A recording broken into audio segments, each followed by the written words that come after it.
የመጣሁት ከፍኖተ ሰላም ከዳሞት ትምህርት ቤት ቁጥር 1 ትምህርት ቤት ነው። ስሜ ደረጀ ተሾመት እባላለሁ። የ11ኛ ክፍል ተማሪ ነኝ። ከዛ ነው የመጣሁ።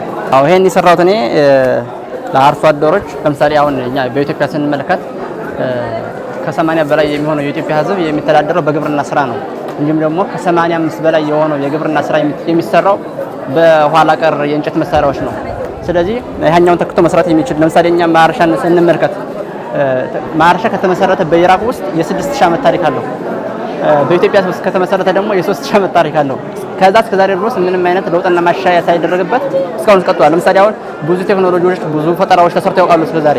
ግን የኛ የኢትዮጵያ የመተዳደሪያ እንትናችን የመገቢ ሶርሳችን ግብርና ሆኖ ግን ምንም ለውጥ ያልተደረገበት በቃ ሌላ የምንሰራበት ወይም ግን ደግሞ ምንም ለውጥ ባለመኖሩ ምክንያት በግብርናው ዘርፍ ራሱ ተሰማርተን ተሻይ ቴክኖሎጂ ባለመኖሩ ምክንያት እስከዛሬ ድረስ የስንዴ እርዳታ ወይም ደግሞ የእህል እርዳታ እየጠየቅን ያለ ነው።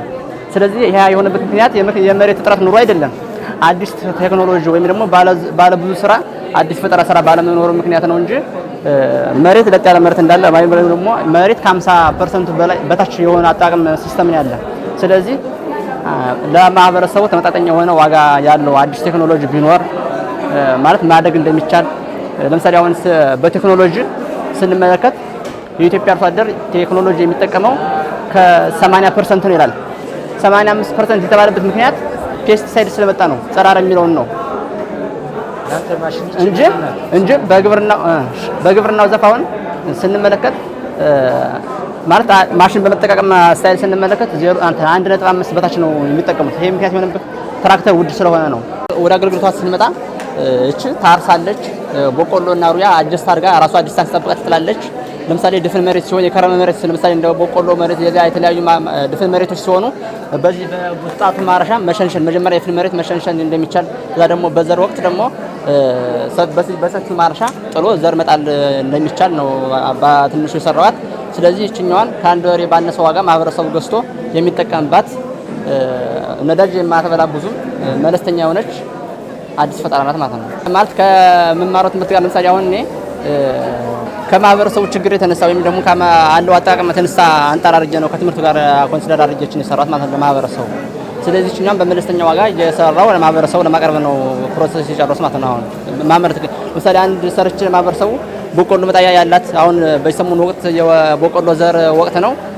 ሩያና በቆሎ አጀስትመንት ያላት ማህበረሰቡ እየተጠቀምባት ይገኛል ማለት ነው። አንዷን ማለት ለሙከራ ብለን ወደ ገጠር ነው ወሰድናት ነው ሰው ማህበረሰቡ ወደዳትና በዛው ተጠቃሚ ሆነ አይቀርሽ እንጂ ማለት ከፊት ተሰራ የኛውን የኢትዮጵያ ሕዝብ የቴክኖሎጂ አቅርቦቱ ወይም ደግሞ የፍላጎቱ ለስ ነው ብዬ ነበር ማስበው ማለት ነው።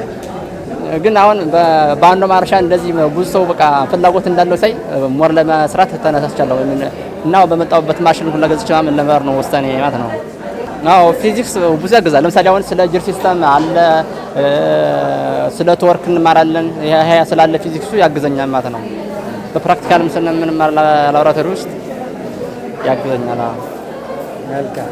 እስኪ ምናልባት ትምህርት ቤቱ ወይ መምህራኖች ያደረጉት ገዛ እዚህ ፈጠራ ውድድር ላይ መምጣት ምን እንደተከመለ ለምሳሌ እኔ በአምናው ጊዜ ተሳትቼ ነበርና የዛን ጊዜ መጀመሪያ ስለሆነ በካርቶን ሰርች የመጣው ያው ብዙ ኤክስፒሪየንስ ወስጄ ነው የሄድኩት እዚህ። ግን ከዛሬ በፊትም የሆነ ተሽከርካሪ ሰርቻ ወደ ተሽከርካሪዎች ሰርቻለሁ። ቴክኒክና ሙያ ደብዳቤ ጽፌ ሳስገባ በቃ 100% ፍቃድ ነው የሰጡኝ። አሁን እንደዚህ አሁን እዛ ራሱ በጭነት ምክንያት አልመጡትን እንደ እህል መውጫዎችን እንትን ማረሻዎችን እንደዚህ የትራንስፖርት መዋጃዎችን የመኖ ማቀናበሪያዎችን ሁላ እንድሰራ እድል ሰጥቶኝ ቴክኒክና ሙያው ሙሉውን እገዛ አድርጎልኛል ማለት ነው። እንዲሁም ትምህርት ቤቱና ባህልና ቱሪዝምም እንደዚሁ በነጋሽ ዘውዱ በጣም ብዙ ነገር ነው ያደረጉልኝ ማለት ነው። በዚህ ዘርፍ ወደፊት ምንድን ነው የምታስበው? ምን መሰለህ በጣም ምናልባት እነዚህ ማቴሪያሎች ከምን እንደተሰሩ ለምሳሌ አሁን ይኸው በሙሉ ሎካል ነው ሁሉ ነገር ማለት ነው። ብቻ ከኢንጂኑ ውጭ ማለት ነው። ኢንጂን እገዛለሁ የተበቀረው ለምሳሌ ይሄ የመጀመሪያ ሰው ነው እንጂ ማለት ክፍት በሆነ ብረት ነው የሚሰራው እንጂ አሁን የትራክተር ላይ የሚሰራ አብዛኛው በድፍን ብረት የሚሰራ። ስለዚህ እንግዲህ ድፍን ብረት አካባቢያችን ማለት የብረት መሸጫው ወተኛ ትርፍ ነው። ስታንዳርዱን ጠብቄ ብዙ ፕሮሰስ ሳይኖረው ቀለል ባለ መልኩ ሞተር ብቻ መግዛት ለማህበረሰቡ። ለምሳሌ አሁን ጎማ የተጠቀምበት ምክንያት ቀን ስላጠረኝ ነው እንጂ ጎማ ራሱ በብረት የሚሰራ የዚህ ነው አለ ንርሱ ማምና ያሳያለሁ አለ። አሁን ወደፊት አሁን በራሴ ንግድ ፍቃድ አውጥቼ በእቃውና እያሟላት ነው ያለው ለመስራት ማለት ነው። እየሰራው ነው ያለው። አሁን ንግድ ፍቃድ አውጥቻለሁ። አሁን በቅርቡ ቀን ቃያን አሟልቼ የማህበረሰቡ ተደራሽ አድርጋለሁ ማለት ነው።